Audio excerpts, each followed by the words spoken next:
From Olympic glory to abandoned ruins, rethinking the legacy of the 2008 Beijing Olympics. As the Chinese media continues to praise the success of its athletes at the Paris Olympics, questions are beginning to be raised on Chinese social media about the appropriateness of the huge public investment in the Olympics. Some people have gone back to the venues of the 2008 Beijing Olympics and made videos showing what they look like 16 years later.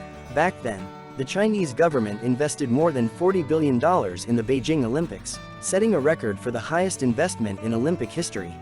Today, however, people notice that the venues built at great expense have long since lost their grandeur and luxury, with most of them idle or even abandoned. What is left are worn-out structures that emphasize the price of these vanity projects. The Laoshan Velodrome, which resembled a huge flying saucer and hosted cycling and fencing events during the Olympics, is now overgrown with weeds, and much of it has been adapted by nearby farmers to grow vegetables. The former outdoor beach volleyball court, although retaining the volleyball net and sand from that time, is now overgrown with grass. These abandoned Olympic venues also carry memories of the suffering of countless people. At the time, the Chinese government forcibly demolished over 1 million homes to make way for the Olympic venues, forcibly displacing residents. Some who refused to leave were persecuted to the point of death. A month after the Beijing Olympics ended, Civil Rights and Livelihood Watch published a report titled "Forced Demolitions and the State of Civil Rights Protection in the Olympic City," which stated that residents who refused to accept unreasonable demolition compensation and relocation agreements and protested through petitioning were often seen as destabilizing elements and targeted for government repression. The story of 17-year-old Chinese diver Kwang Hongchang has caught the attention of many. Born in 2007 to a poor peasant family, Kwang became an Olympic champion to earn money to treat her ailing mother. Her story reflects the sad realities of Chinese society, where millions of families live in poverty without access to medical care or education.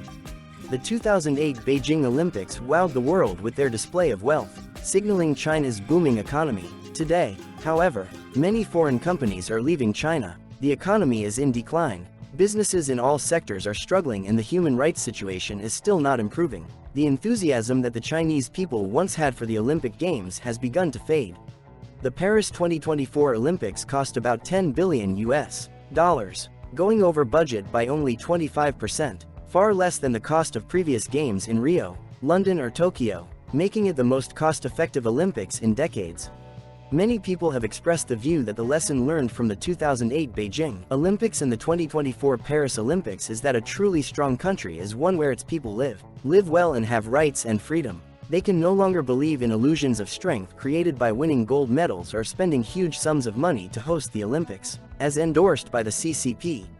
Thank you for watching this video to the end. If you enjoyed the content, please give it a like and subscribe to our channel for further updates. We wish you all the best and hope you found this information useful and thought-provoking.